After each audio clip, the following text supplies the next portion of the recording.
নমস্কার বন্ধুরা, কিচেন ক্যানভাসের তরফ থেকে আপনাদের সকলকে স্বাগত। আজকের রেসিপি মাছের মাথা দিয়ে বাঁধাকপির ঘন্ট। বাঁধাকপির ঘন্ট প্রায় সকলেই বানাতে পারে। আমি আপনাদের বানিয়ে দেখাবো অনুষ্ঠান বাড়িতে ঠিক মাছের মাথা দিয়ে যেরকম বাঁধাকপির ঘন্ট তৈরি হয়। আর এই রেসিপিটার টেস্ট কিন্তু অসাধারণ হয়। চলুন তাহলে ঝটপট বানিয়ে ফেলি। এখানে আমি কাতলা মাছের মাথা একখানা নিয়ে নিয়েছি, আর নিয়ে নিলাম সামান্য নুন আর হলুদ দিয়ে ভালো করে মাছের মাথাটাকে ম্যারিনেট করে নেব। আমি এখানে কাতলা মাছের মাথা নিয়েছি, আপনারা চাইলে রুই মাছের মাথাও নিতে পারেন। বাঁধাকপি ঘন্ট বানানোর জন্য আমি এখানে টমেটো কেটে নিচ্ছি এই 200 গ্রামের মতন, আর কাঁচা লঙ্কা 4 থেকে 5খানা মাঝখান দিয়ে চিড়ে নেব, আর দেব 250 আলু। আলুর খোসাগুলো প্রথমে ভালো করে ছাড়িয়ে নেব, তারপরে ডুমো ডুমো করে আলুগুলো কেটে নেব। আলুটা কেটেই কিন্তু জলের মধ্যে দিয়ে দেবো, নাহলে আলুর মধ্যে লালচে দাগ হয়ে যাবে। এবার আমি পেঁয়াজটা কেটে নিচ্ছি। এখানে আমি 100 গ্রাম পেঁয়াজ দিচ্ছি, আর পেঁয়াজগুলো জিরি জিরি করে কুচিয়ে নেব। পেঁয়াজটা কাটার পরেই আমি হামুলদিস্তার মধ্যে আদা রসুনটা ভালো করে বেটে নেব, আর এর মধ্যে দিয়ে দেবো 1 চামচ নুন। নুনটা দিলে খুব তাড়াতাড়ি বাটাটা হয়ে যাবে। এই করে আদা রসুনের পেস্টটা আমার বাটা হয়ে গেল। এবার আমি একটা বাঁধাকপি নিয়ে নিয়েছি 1 কিলো ওজনের। এই 1 কিলো বাঁধাকপিটা ঠিক মাঝ বরাবর আমি কেটে নেব। এবারে আবার একটা মাঝখান দিয়ে চালা করে নেব। এই দেখুন, এইভাবে কেটে নিয়ে এই অংশটা কিন্তু আমি বাদ দিয়ে দেবো। দিয়ে মাঝখান দিয়ে এইরকম করে কেটে নিয়ে জিরি জিরি করে পুরো বাঁধাকপিটাই আমি কেটে নেব। খুব ফাইন করে আমি কিন্তু বাঁধাকপিটা কোচাচ্ছি। এই দেখুন, ঠিক এই রকমভাবে আমি কেটে নেব পুরো বাঁধাকপিটা। বাঁধাকপি কাটা হয়ে গেছে। এবার ভালো করে জলে আমি ধুয়ে আর জল ঝরাতে দিয়ে দিলাম। এবার একটা পরিষ্কার কড়াই বসিয়ে কড়াইটা গরম হলে এর মধ্যে দিয়ে দেবো পরিমাণ মতন সর্ষের তেল। তেলটা গরম হলে মাছের মাথাগুলো এক এক করে আমি ছেড়ে দিচ্ছি, আর মাছের মাথাটাকে বেশ লাল লাল করে দুপিঠে ভালো করে ভেজে নেব। আচ্ছা বন্ধুরা, অনুষ্ঠান বাড়ির মতনই কিন্তু বাঁধাকপির স্বাদ পেতে হলে এই ভিডিওটা কিন্তু প্রথম থেকে শেষ অবধি দেখতে হবে আপনাদের, তবেই কিন্তু সঠিকভাবে বানাতে পারবেন। আমার মাছের মাথাগুলো দুপিঠ ভালো করে ভাজা হয়ে গেছে। এবার এক এক করে তুলে নিচ্ছি।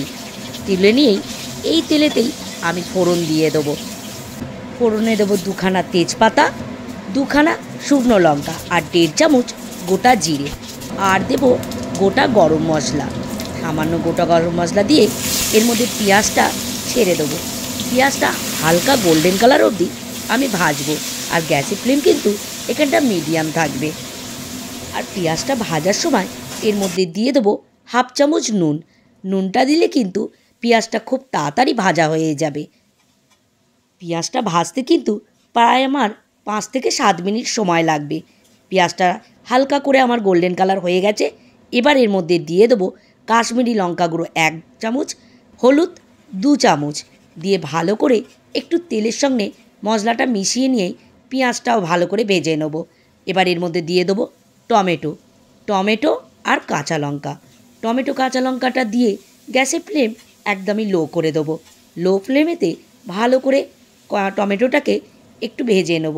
তারপরে এর মধ্যে দিয়ে দেবো নুন, জিরে গুঁড়ো আর ধনে গুঁড়ো, পরিমাণ মতন মশলা দিয়ে, আর দিয়ে দেবো 1 চামচ চিনি। চিনিটা দিয়েই কিন্তু ভালো করে কষিয়ে নেব এই 5 থেকে 7 মিনিটের মতন। টমেটোটা যখন সফট হয়ে যাবে তখন দিয়ে দেবো আলুটা দিয়ে কিন্তু আরও 2 মিনিটের মতন কষিয়ে নেব। কষানোর পরে এর মধ্যে দিয়ে দেবো এক এক করে কড়াইশুঁটি। শীতকালে বাঁধাকপির তরকারিতে কড়াইশুঁটি পড়লে তো আর টেস্টের কোনো জবাব নেই।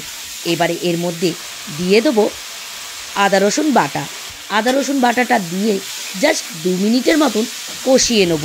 কাঁচা মশলার গন্ধটা কেটে গেলেই এর মধ্যে দিয়ে দেবো বাঁধাকপিটা কিন্তু একসঙ্গে দেবো না, ধীরে ধীরে অল্প অল্প করে দিয়ে ভালো করে মিশিয়ে নেব, যাতে আলুর সঙ্গে বাঁধাকপিটা ভালোভাবে মিশে যায়। এবার বাকি বাঁধাকপিটা দিয়ে ভালো করে মিশিয়ে নেব, ওপর থেকে নিচুর মতন করে ভালো করে ঠিক এই রকমভাবেই আমি মিশিয়ে নেব বাঁধাকপির সঙ্গে মশলাটা। এবার ভালো করে মিশিয়ে নেওয়ার পরে এবার দিয়ে দেবো এর মধ্যে নুনটা দিয়ে আমি ভালো করে আবার একটু মিশিয়ে নেব। নেওয়ার পরে কিন্তু এর মধ্যে দিয়ে দেবো মাছের মাথার পিসগুলো। মাছের মাথার পিসগুলো দিয়েই কিন্তু আমি ঢাকা দিয়ে দেবো একটু মিশিয়ে নিয়ে। ঢাকাটা দিয়ে দেবো কিন্তু প্রায় 10 মিনিটের মতন। 10 মিনিট পরে আমি ঢাকাটা খুলে দিলাম। এবার দিয়ে দেব এর মধ্যে ধনেপাতা। অল্প ধনেপাতা দিয়ে আবার একটু ভালো করে মিশিয়ে নিয়েই আমি ঢাকা দিয়ে দেবো। বাঁধাকপিটা সিদ্ধ হওয়ার জন্য আমি আরও 10 মিনিটের জন্য ঢাকা দিয়ে দিলাম। 10 মিনিট হয়ে গেছে, এবার আমি ঢাকাটা খুলে দিচ্ছি। এই দেখুন বাঁধাকপি থেকে বেশ জল বেরিয়ে এসছে। এবার এর মধ্যে দিয়ে দেবো কাশ্মীরি লঙ্কা গুঁড়ো প্রায় 2 চামচের মতন। এতে ভালো কালার আসবে আর টেস্টটাও ভালো আসবে। কাশ্মীরি লঙ্কা গুঁড়োটা দিয়ে ভালো করে কষিয়ে নেব বাঁধাকপির সঙ্গে। তারপরে কিন্তু ঢাকা দিয়ে দেবো। এখানে কিন্তু গ্যাসের ফ্লেমটা আমি মিডিয়াম করে দেবো। এই দেখুন এবার ঢাকা খুলে দিয়েছি। প্রায় জল কিন্তু শুকিয়ে এসছে, আর আমি ঢাকা দেবো না। এবার ভালো করে নেড়ে চেড়ে এর ওপর থেকে দিয়ে দেবো চিনি 2 চামচের মতন, আর দেবো সামান্য একটু নুন। দিয়ে এর মধ্যে দিয়ে দেবো গরম মশলা গুঁড়ো। গরম মশলা গুঁড়োটা দিয়ে ভালো করে কষিয়ে নেব, আর জলটা ততক্ষণ আমি শুকিয়ে নেব, আর আমি ঢাকা দেবো না। এবার গ্যাসের ফ্লেমটা মিডিয়াম রেখে ওপর থেকে ঘি ছড়িয়ে দিলাম, আর এবারে কিচ্ছু দেওয়ার নেই। এবার ভালো করে কষিয়ে নিয়ে জাস্ট 5 মিনিটের মতন ফুটে উঠবে, আর জলটা শুকিয়ে যাবে। গরম গরম পরিবেশন করব গরম গরম ভাতের সঙ্গে। এই তরকারির সঙ্গে কিন্তু আর কোনো উপকরণের প্রয়োজন নেই। আপনারা বাড়িতে অবশ্যই একবার ট্রাই করতে পারেন, আর আপনাদের কেমন লেগেছে সেটা আমাকে কিন্তু কমেন্ট বক্সে জানাতে পারেন। আর নিত্য নতুন রেসিপি দেখার জন্য আমার চ্যানেলটিকে সাবস্ক্রাইব করে বেল আইকনটিতে অবশ্যই ক্লিক করে দেবেন। আর আপনাদের যদি ভালো লাগে লাইক আর শেয়ার করতে কিন্তু ভুলবেন না। তাহলে আজকের মতন এখানেই শেষ করছি।